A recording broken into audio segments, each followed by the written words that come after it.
I'm 12 years old and I'm going to land this plane. The captain just died. The co-pilot is crying, hands shaking so badly he can't control the aircraft. 189 passengers are screaming. Nobody knows I've been secretly flying for 3 years. Nobody knows my mother was a fighter pilot. Nobody knows I can save them. Until now. Before you watch full story, comment below from which country are you watching. Don't forget to subscribe for more amazing stories.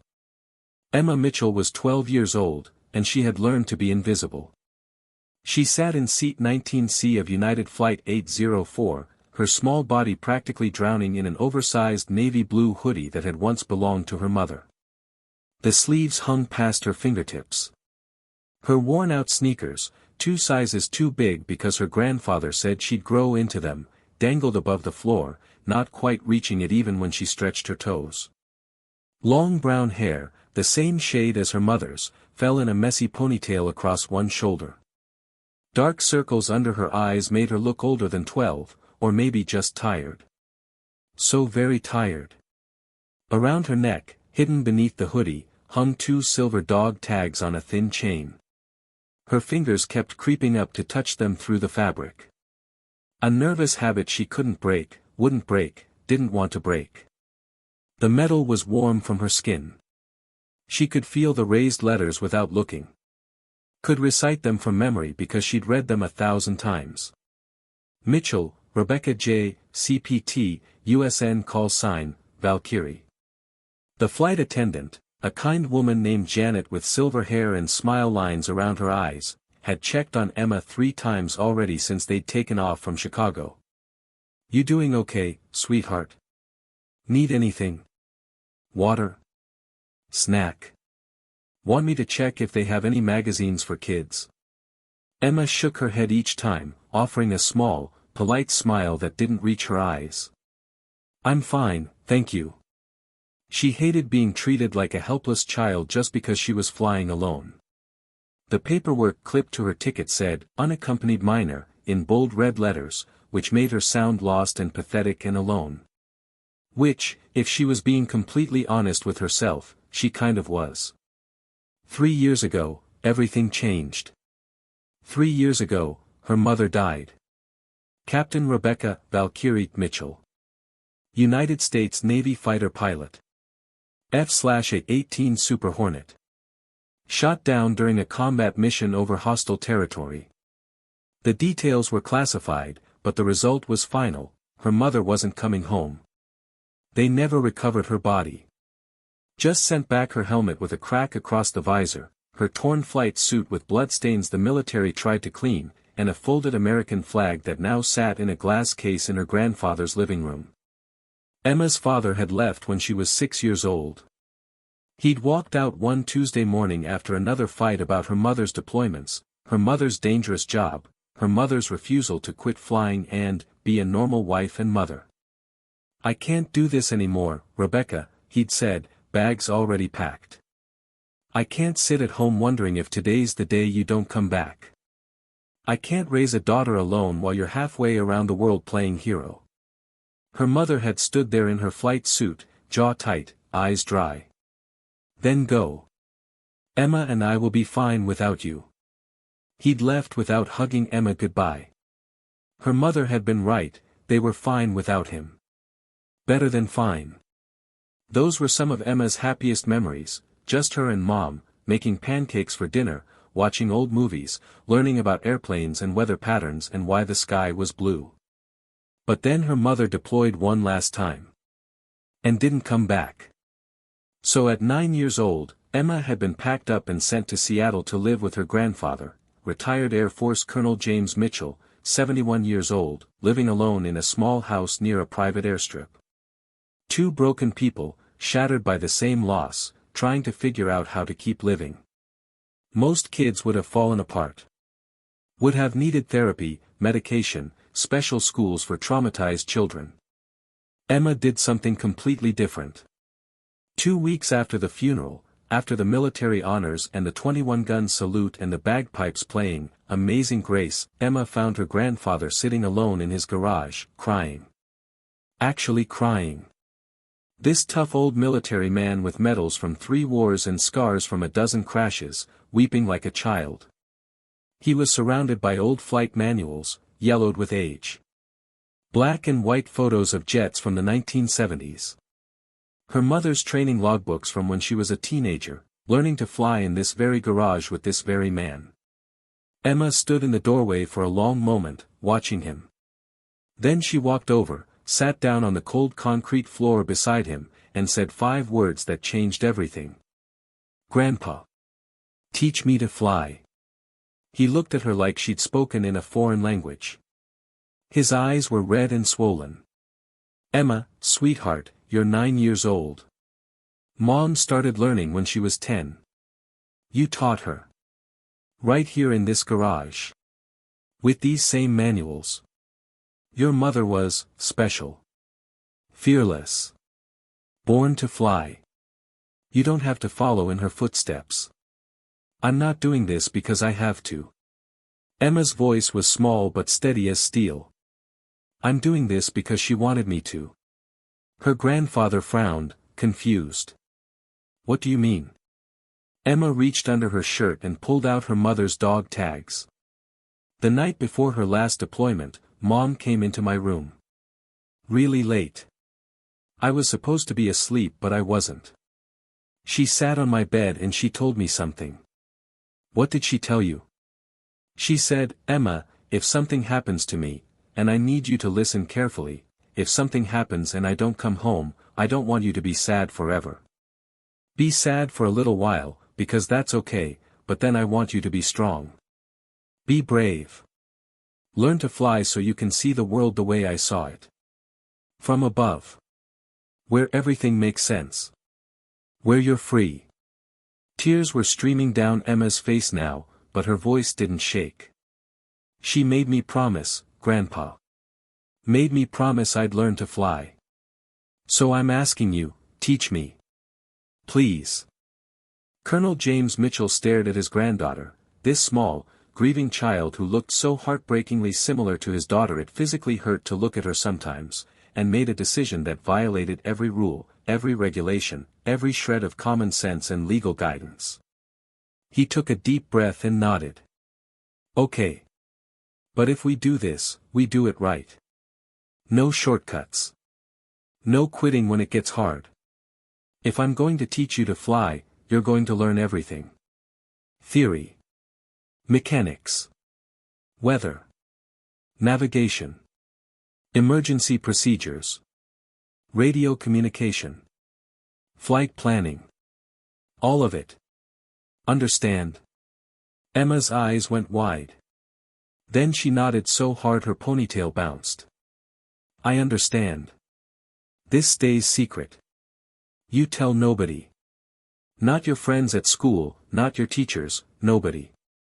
Because if anyone finds out a 12-year-old is flying planes, they'll take you away from me and I'll go to jail. Understand?" "I understand." "And Emma?"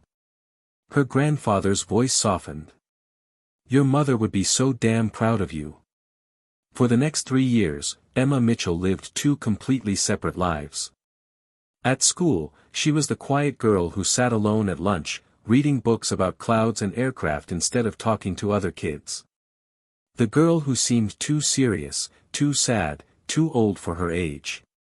Teachers worried about her in hushed conversations in the staff room, wondering if she needed counseling, if she was coping okay with her mother's death. But at home, behind closed doors, Emma became something else entirely. Every single evening after school, flight manuals spread across the kitchen table, studying aircraft systems until her eyes hurt. Learning about lift and drag and thrust and weight. Memorizing emergency checklists. Understanding weather patterns and how to read aviation charts. Every weekend, the small private airstrip where her grandfather kept an old Cessna 172, white with blue stripes, registration number N2847Q. He couldn't legally let her fly solo, she was way too young, not licensed, not even close to the minimum age. But he could teach her. The first time Emma climbed into the pilot's seat, her feet didn't reach the rudder pedals. Her grandfather stacked 3 cushions under her so she could see over the instrument panel. Her small hands could barely grip the yoke properly. "This is the throttle," he explained patiently. "This controls your engine power. Push it in, you go faster. Pull it out, you slow down. Simple. Simple," Emma repeated, her voice filled with wonder. "These are the rudder pedals. They control the nose of the aircraft left and right. You'll use them for steering on the ground and for coordinating turns in the air." "Coordinating turns," Emma echoed, committing it to memory. "This is the yoke, your control wheel. Pull back, the nose goes up. Push forward, the nose goes down. Left and right turns by turning the wheel." Emma's hands trembled as she touched the yoke. "Mom held this same yoke, didn't she? When you taught her?" "She did. And you know what she said the first time?" "What?" "She said, 'This is where I belong.'" "And Emma?" Her grandfather's voice got thick with emotion. "I can already tell you belong here too." The training was relentless and thorough. They started with engine starts and shutdowns. Then taxiing on the ground, learning to steer with the rudder pedals, feeling how the plane responded. By age 10, Emma could execute a takeoff that was smoother than pilots with 100 hours of experience. She understood the feeling, that magical moment when the wheels left the ground and the airplane transitioned from a clumsy machine rolling on pavement to a graceful bird soaring through air.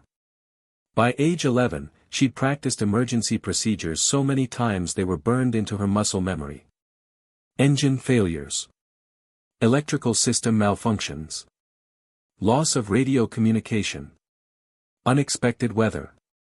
Her grandfather would suddenly pull the throttle to idle during a flight and bark, "Engine failure." "What do you do?" Emma wouldn't panic.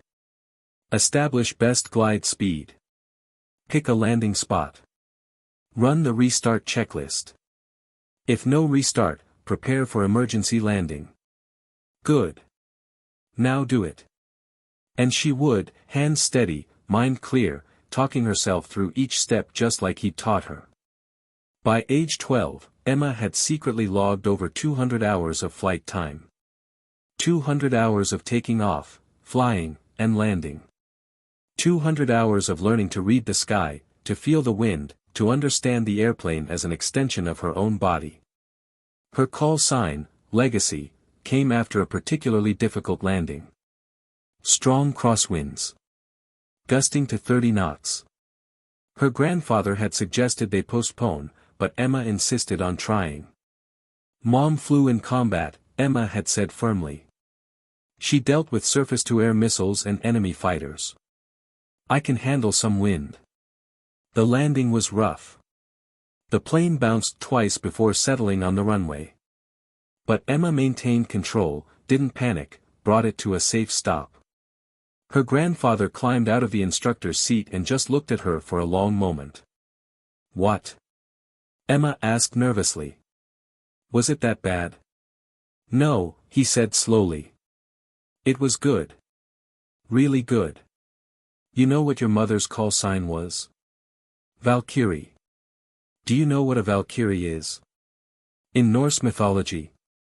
Emma shook her head. Valkyries were warrior maidens who chose which soldiers would die in battle and which would live. They carried the souls of the worthy to Valhalla.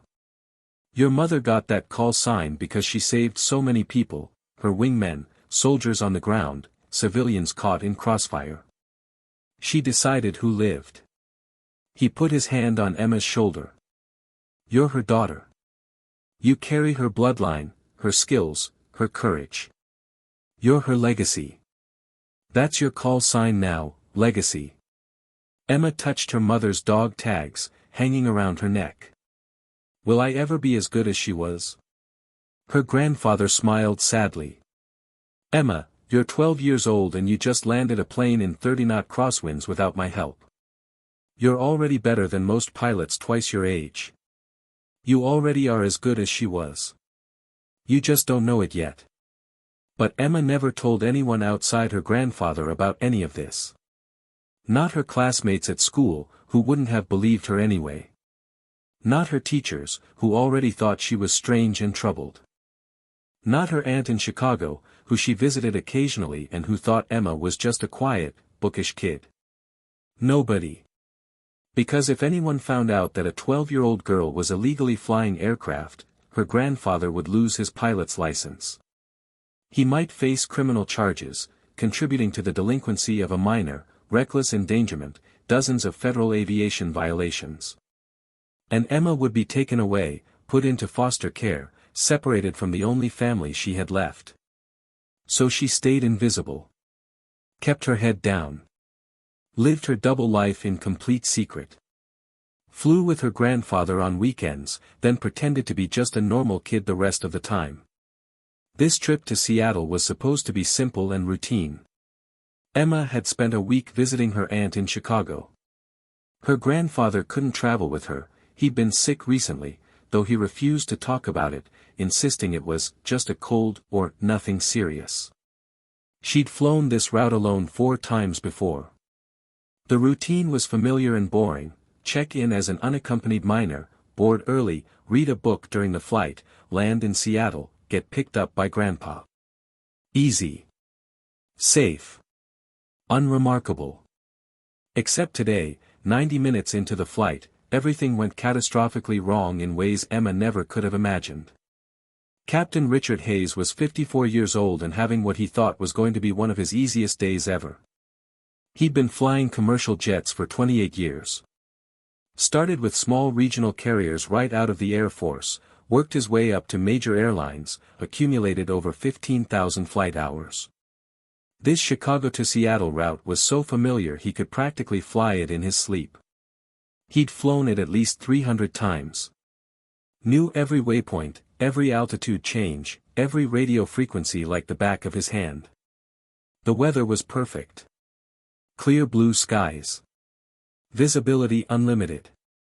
Light traffic. Barely any turbulence. Passengers were settled in, most already dozing or watching movies. The flight attendants were preparing the beverage service. Everything was peaceful and routine. His first officer, Marcus Webb, sat in the right seat. Marcus was 26 years old. Young and still relatively inexperienced, only 800 hours total in the 737. He'd been with the airline for just over a year. Still nervous about making mistakes. Still double and triple checking everything he did. But he was eager to learn, respectful, and followed procedures carefully. Captain Hayes liked flying with him. Smooth ride today, Marcus commented, scanning the instruments. Doesn't get much better than this, Hayes agreed. Enjoy it while it lasts. Winter's coming and these routes can get nasty. They chatted casually about football, about Marcus's upcoming wedding, about Hayes's grandkids. 30,000 feet above the earth, cruising at 480 knots, everything was perfectly, completely, beautifully normal. Then, without any warning at all, Captain Richard Hayes made a small sound. A grunt. Barely audible over the cockpit noise. Marcus glanced over casually. Captain. You okay? Hayes's face had gone deathly pale. Sweat was beading on his forehead despite the cool cockpit air. His left hand clutched at his chest, fingers digging into his uniform shirt. I don't feel. His voice came out tight, strangled, wrong. Marcus's casual concern instantly transformed into alarm. Captain Hayes. What's wrong? Hayes tried to answer but couldn't get words out. His breathing was rapid and shallow. His eyes were wide with pain and fear. Then he slumped forward against his harness. Completely unconscious. His weight pushed the control yoke forward. The plane's nose dipped down. Altitude alarms immediately started screaming. Marcus's training kicked in automatically, he grabbed his own yoke and pulled back, leveling the aircraft. Captain! Captain! He reached over and shook Hayes's shoulder roughly. No response. Hayes was completely limp, head lolling. Marcus's heart was hammering so hard he thought it might explode out of his chest. His hands started shaking. Oh God! Oh God! Oh God! Oh God! He slammed the intercom button with a trembling finger. His voice came out high and cracked with terror.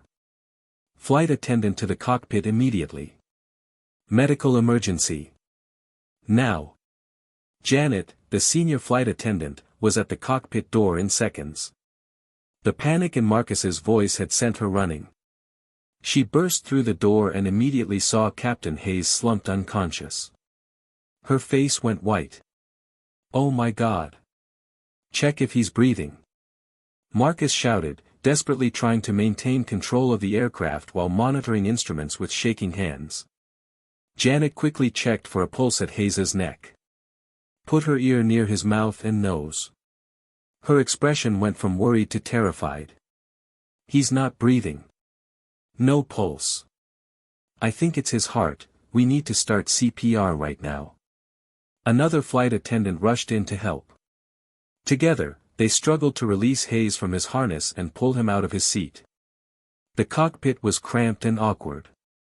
It took precious seconds to maneuver his limp body onto the floor.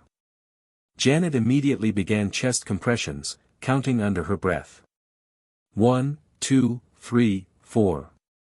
Marcus was completely alone at the controls now. His hands were shaking so violently he could barely hold the yoke steady. His breathing was coming in short, panicked gasps. Sweat was pouring down his face. He'd never flown completely solo in an emergency. Never been solely responsible for 189 human lives. His entire training had been in simulators, clean, controlled, with instructors who could pause the scenario if something went wrong. This was real. This was happening right now. His captain, his mentor, the experienced pilot who was supposed to be in charge, was dying on the floor behind him. And Marcus had no idea if he could do this alone. His hand fumbled for the radio. Denver Center, United 804, we have an emergency, captain is incapacitated, medical emergency, requesting. His voice was shaking so badly the words came out garbled. United 804, Denver Center, say again. You're breaking up. Marcus tried to steady his voice and failed completely. Denver Center, United 804, the captain is unconscious, I think heart attack, they're doing CPR, I'm the only pilot now. 804, can you continue to safely operate the aircraft? Marcus stared at the instrument panel. His vision was blurring with fear sweat. His hands wouldn't stop shaking. He was supposed to say yes. Supposed to sound calm and professional and in control. But he wasn't in control. He was terrified.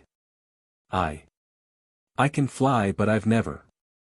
I don't know if I can land this alone. I'm not ready for this, I've never done this without supervision. What Marcus didn't realize in his panic was that he'd forgotten to turn off the cabin intercom when he'd called for the flight attendant. Every word he was saying was being broadcast throughout the entire passenger cabin. In the cabin, people heard everything. They saw flight attendants running toward the cockpit with medical equipment. They heard the young first officer's voice, cracking with fear, admitting over the radio that he didn't know if he could land the plane alone. The reaction was immediate and catastrophic. People started crying. Some screamed. A woman in first class began praying loudly. A man started hyperventilating into a paper bag. Parents clutched their children. Strangers grabbed hands with seat neighbors. Panic rippled through the cabin like wildfire spreading through dry grass. In seat 19C, Emma Mitchell heard every single word. She heard the terror in the first officer's voice. The desperate admission that he wasn't ready, didn't know if he could do this. She felt the slight wobble in the aircraft's flight path, subtle, but definitely there. Marcus was overcorrecting, his hands too tense, his inputs too jerky and hesitant. Emma knew that wobble intimately.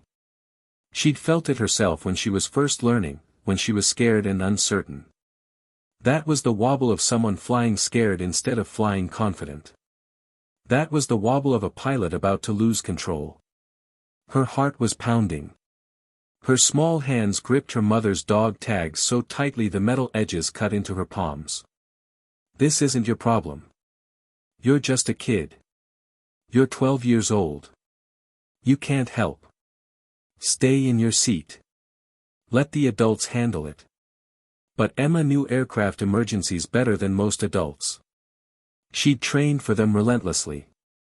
She'd flown practice approaches in terrible weather, with her grandfather randomly simulating equipment failures and engine problems. She'd handled situations where an experienced adult pilot would have panicked. She wasn't licensed. Wasn't legal. Wasn't even supposed to know how to fly. But she absolutely, definitely recognized the voice of a pilot who was about to lose control of his aircraft. And she could not, would not, just sit here and do nothing while 189 people died because she was too scared to try. Emma unbuckled her seatbelt and stood up. The businessman in seat 19D immediately grabbed her arm. His face was pale with fear. "Kid, sit down. It's not safe to be walking around." Emma pulled her arm free with surprising strength. Her voice was quiet but absolutely certain. "I know it's not safe. That's exactly why I need to help." She started walking up the aisle toward the cockpit. All around her, adults were completely panicking. Crying. Praying out loud. Holding each other. Some were recording goodbye messages on their phones to their families. This tiny 12-year-old girl walked through the chaos with perfect calm, heading directly toward the cockpit like she had every right to be there. A young flight attendant, not Janet, someone else, stepped into the aisle to block her path. "Sweetheart, you need to sit down right now." "It's not. I need to talk to the first officer," Emma said calmly. "Right now. It's urgent. You can't just go into the cockpit. My name is Emma Mitchell. My call sign is Legacy. My mother was Captain Rebecca Mitchell, call sign Valkyrie, United States Navy fighter pilot. My grandfather is retired Air Force Colonel James Mitchell. I've been flying aircraft for 3 years. That first officer is about to lose control of this plane and I can help him." The flight attendant stared at Emma like she'd started speaking in tongues. Emma didn't wait for permission or approval. She simply stepped around the stunned woman and knocked firmly on the cockpit door. Marcus Webb looked through the small reinforced window in the cockpit door. He saw a child.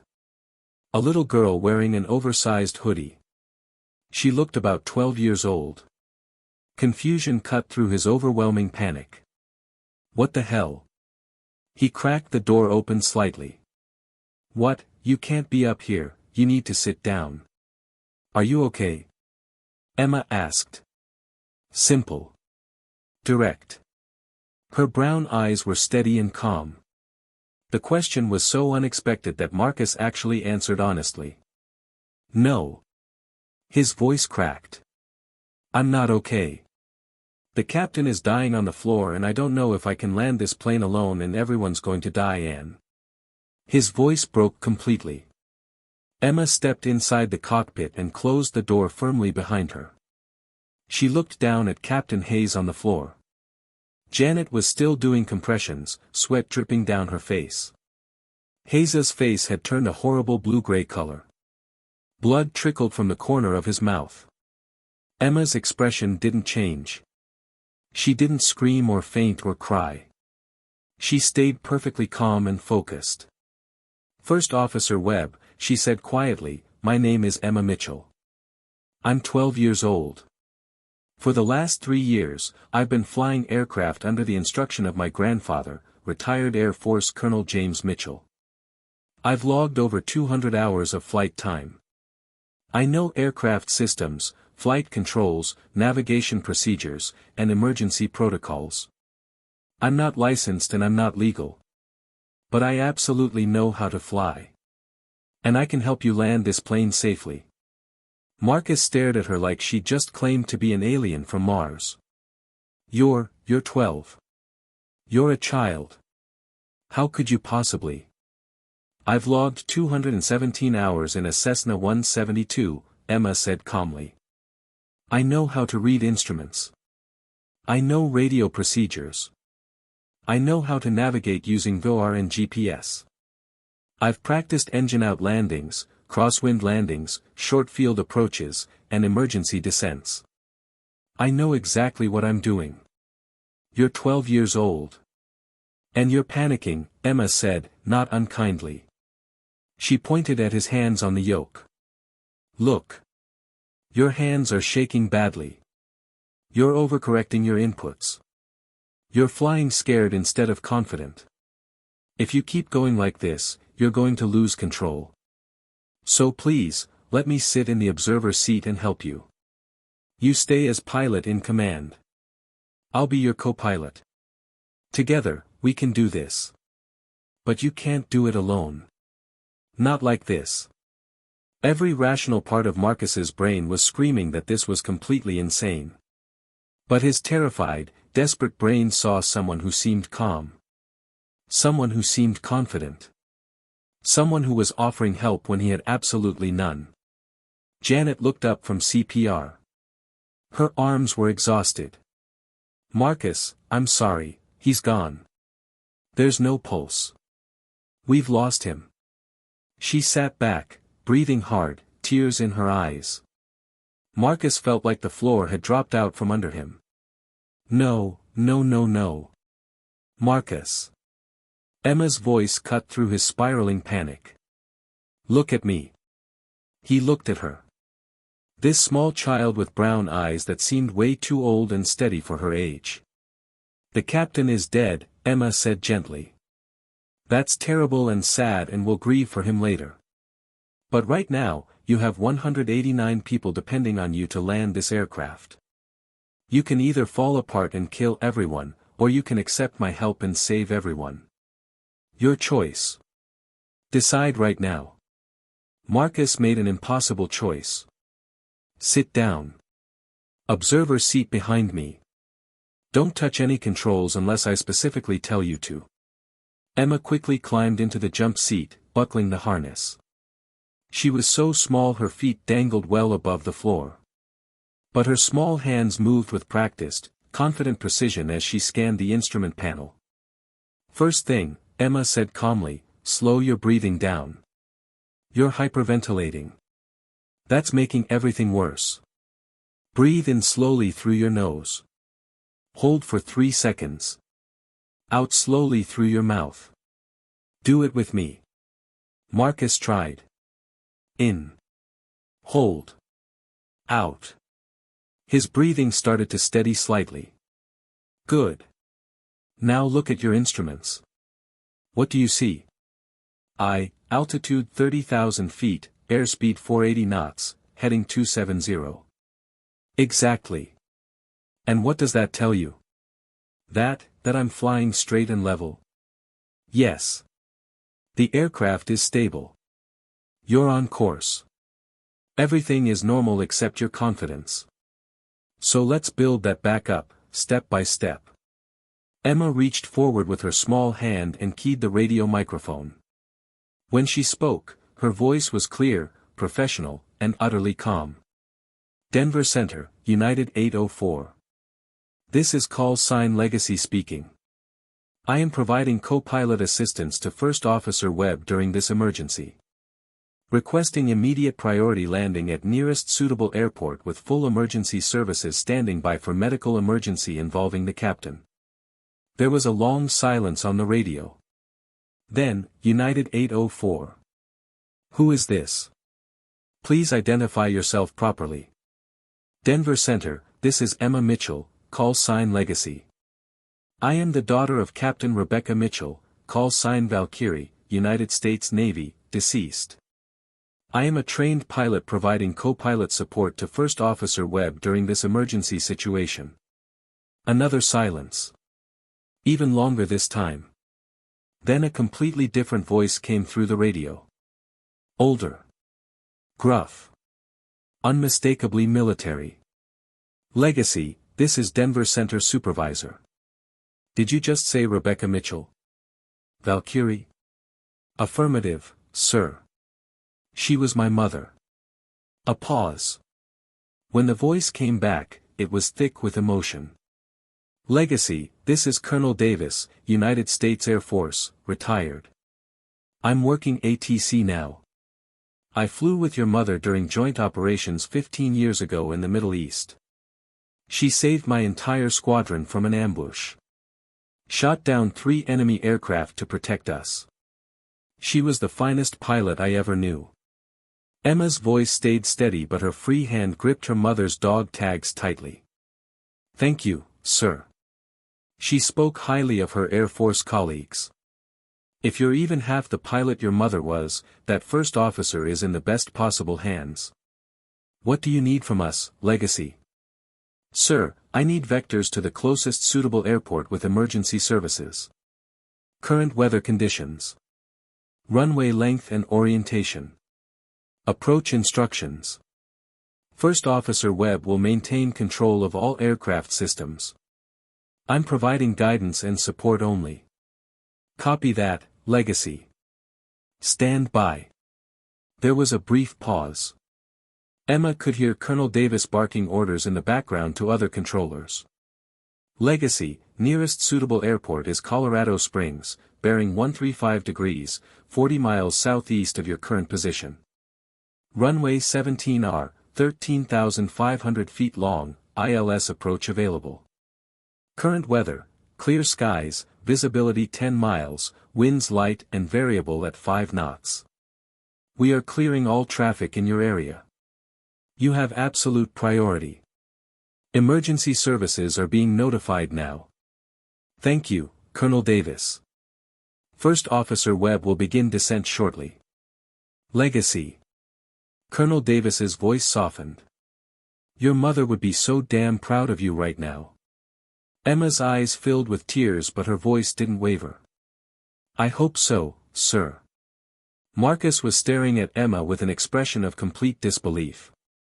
How do you know how to talk like that? My grandfather made me memorize every radio call, Emma said. Every procedure. Every emergency protocol. Every bit of aviation terminology.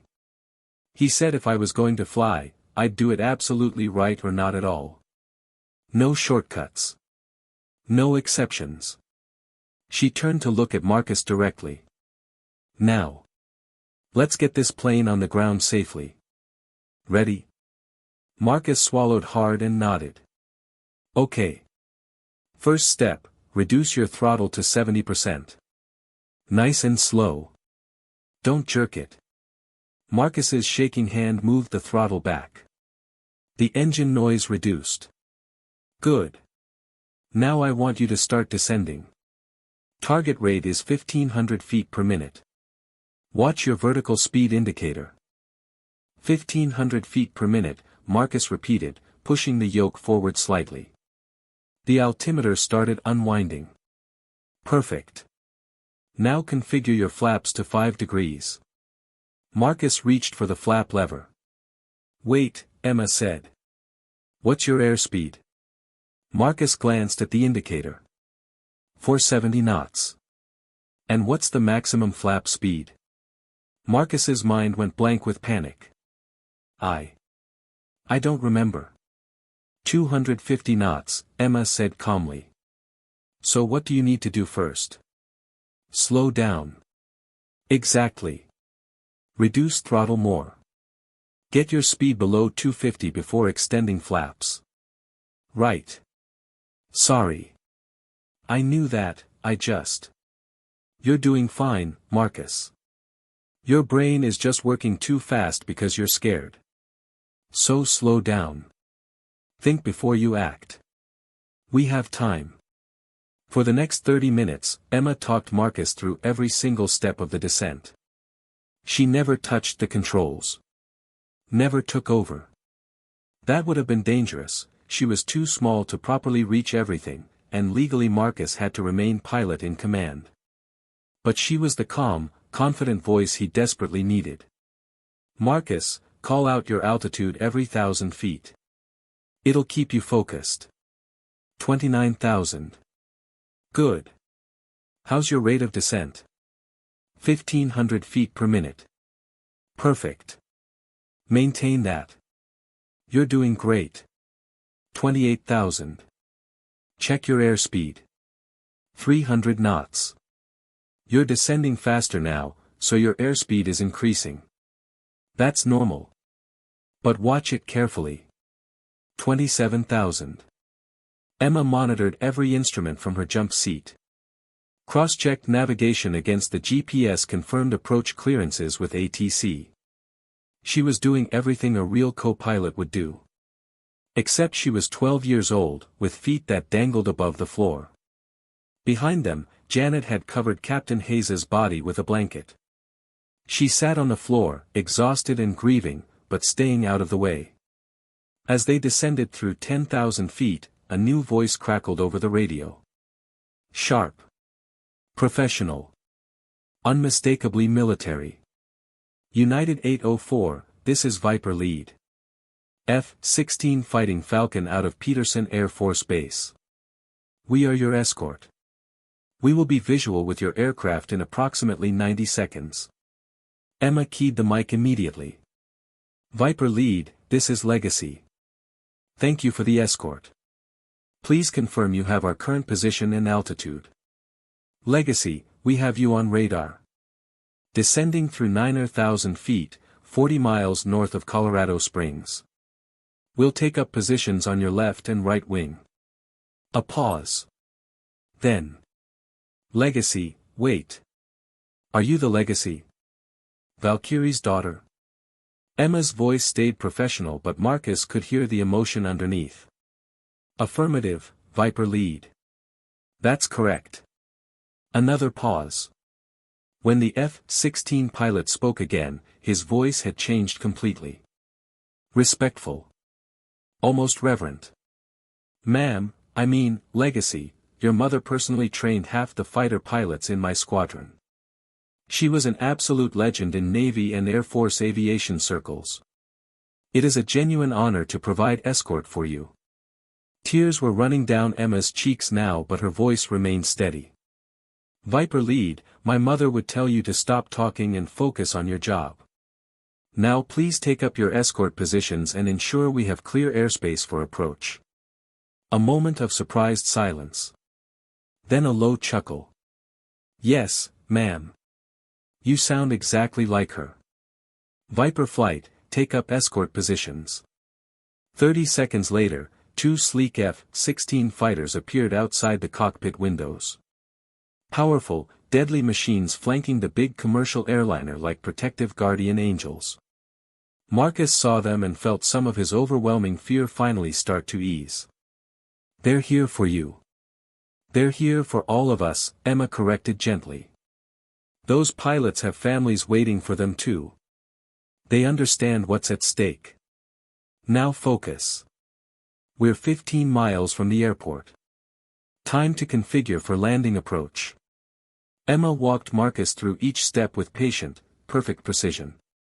Extend landing gear. Marcus flipped the switch. 3 green lights illuminated. Gear down and locked. Good. Now flaps to 15 degrees.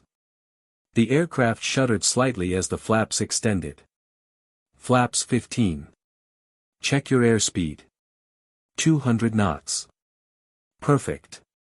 You're right on target. Now flaps to 30 degrees. Full landing configuration. Flaps 30. Final approach speed for this aircraft weight should be approximately 140 knots. You're currently at 180. Gradually reduce throttle. Reducing throttle. You've captured the localizer. The instrument landing system is now guiding you. You're perfectly on the glide slope. Everything is going exactly as it should.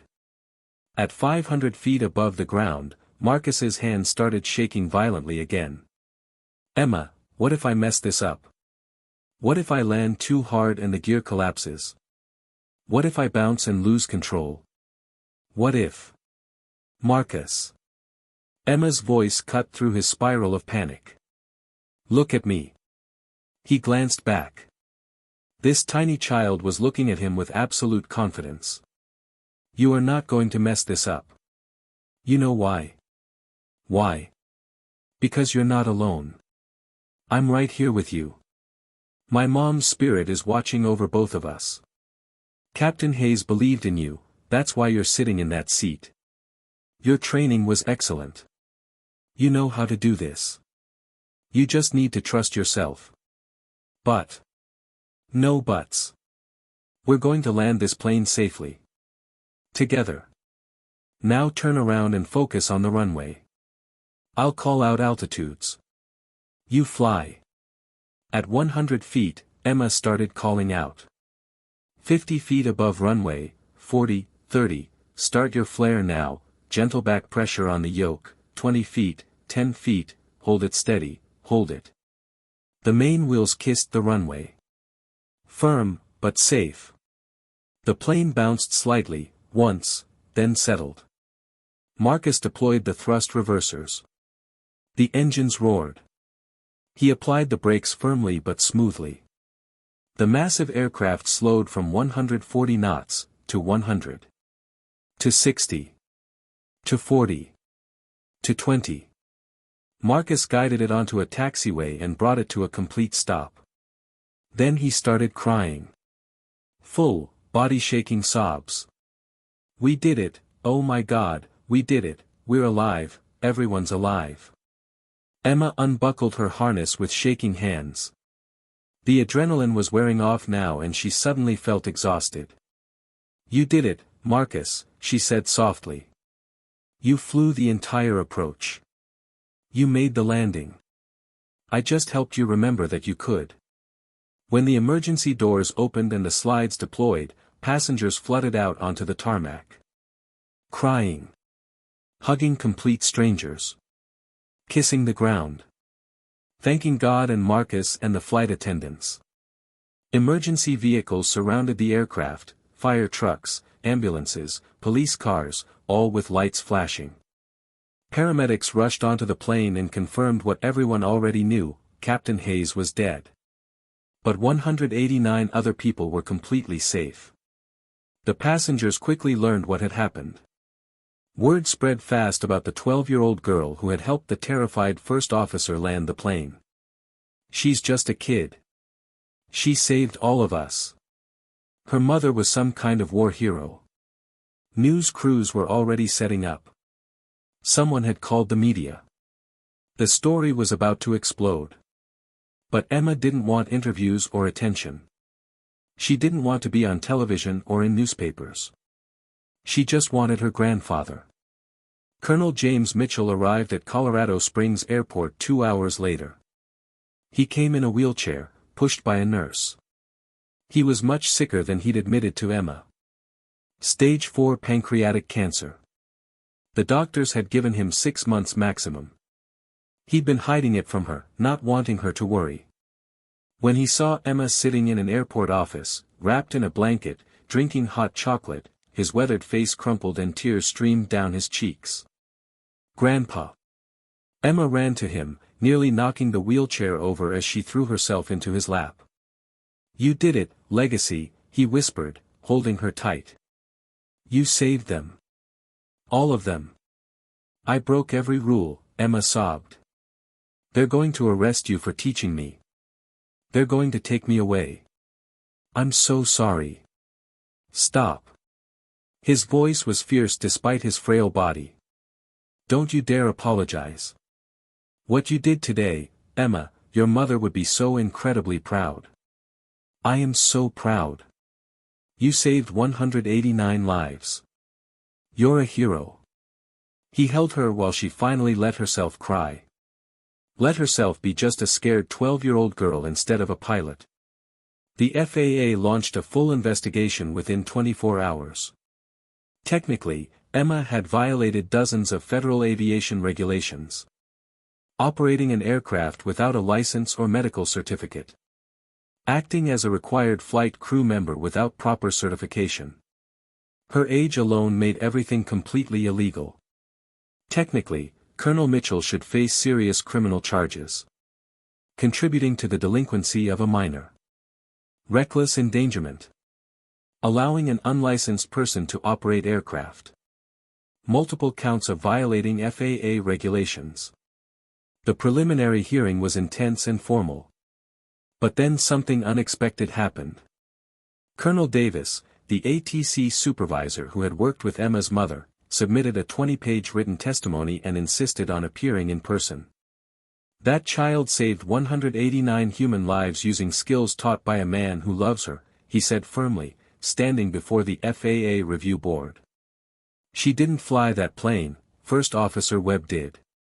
But she gave him the confidence, guidance, and support he needed to succeed when he was failing from panic. If you punish her and Colonel Mitchell for that, you are punishing the very definition of heroism. The F-16 pilots from Peterson Air Force Base submitted official statements praising Emma's composure, professionalism, and skill under extreme pressure. Dozens of passengers sent letters to the FAA begging them not to prosecute. Marcus Webb wrote an official report that was read aloud during the hearing. Without Emma Mitchell's assistance, I would have lost control of that aircraft. She didn't fly the plane, I did. But she gave me the knowledge, confidence, and guidance to do it correctly when I was paralyzed with fear. She is a pilot in every way that matters except age and paperwork. She saved my life and the lives of everyone on board. I owe her everything. 6 months later, after extensive deliberation, the FAA made an unprecedented decision. No charges would be filed against Colonel Mitchell. No penalties would be assessed against Emma.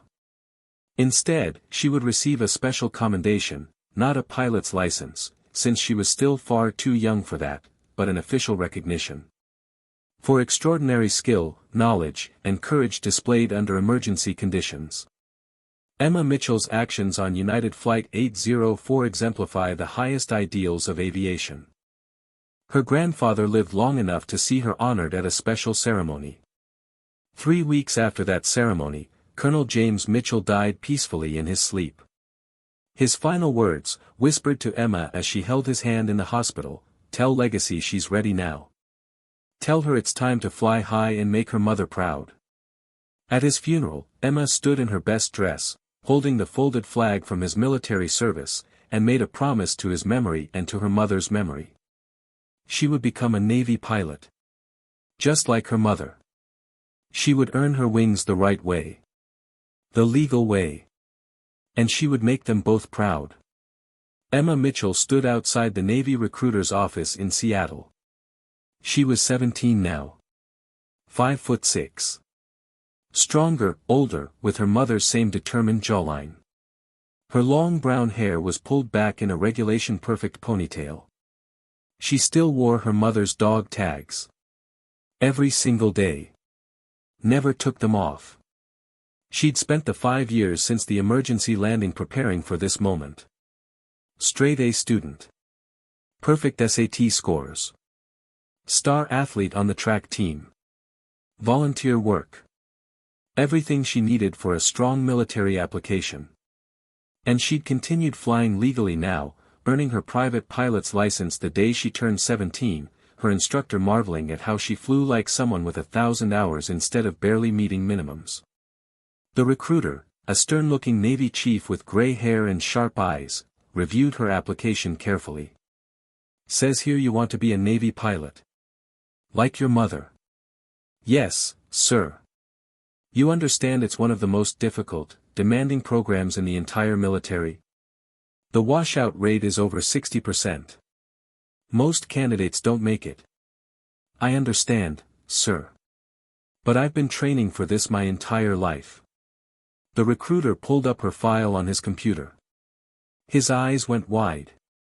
"Wait. Hold on. You're that Emma Mitchell. Legacy. The 12-year-old who helped land United 804 after the captain died?" Emma nodded quietly. The recruiter sat back in his chair, studying her with new respect and something like awe.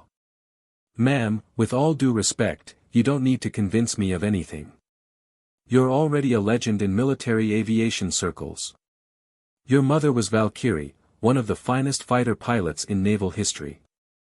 Your legacy, The kid who saved 189 people when most adults would have panicked and failed. The Navy would be genuinely honored to have you. Emma signed the papers that day. The years that followed were brutal and unforgiving. Basic training designed to break people. Officer candidate school that pushed her to her absolute limits. Flight school that was specifically engineered to wash out anyone who wasn't absolutely exceptional. But Emma never quit. When instructors yelled in her face, she stayed calm. When physical training pushed her to exhaustion, she remembered being 12 years old, talking a terrified pilot through an emergency landing. When other candidates washed out, crying, defeated, giving up, Emma kept going. She remembered her mother. Her grandfather. The promise she'd made. At age 23, Emma Mitchell earned her wings of gold. Navy fighter pilot. F/A-18 Super Hornet. Assigned to VFA 41, the Black Aces, the same squadron her mother had once commanded.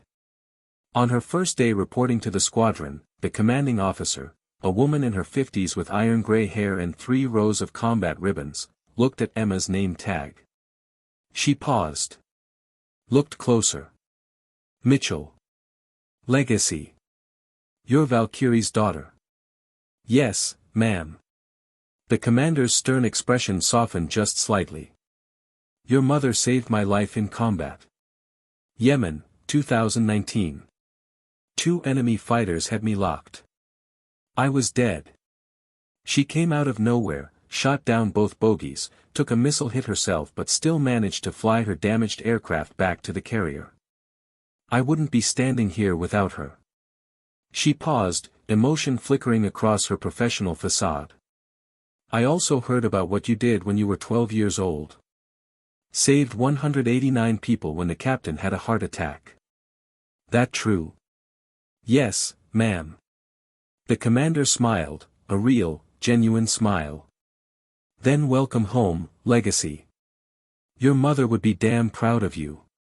Hell, I'm proud of you, and I just met you. Now let's see if you can fly half as good as you can handle emergency situations. Emma grinned. Only one way to find out, ma'am. Epilogue, above the clouds. Emma climbed into her F/A-18 Super Hornet for the first time as a fully qualified Navy fighter pilot.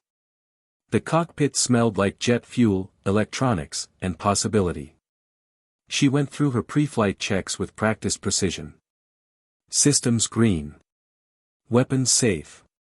Navigation programmed. Before she put on her helmet, she touched her mother's dog tags one final time.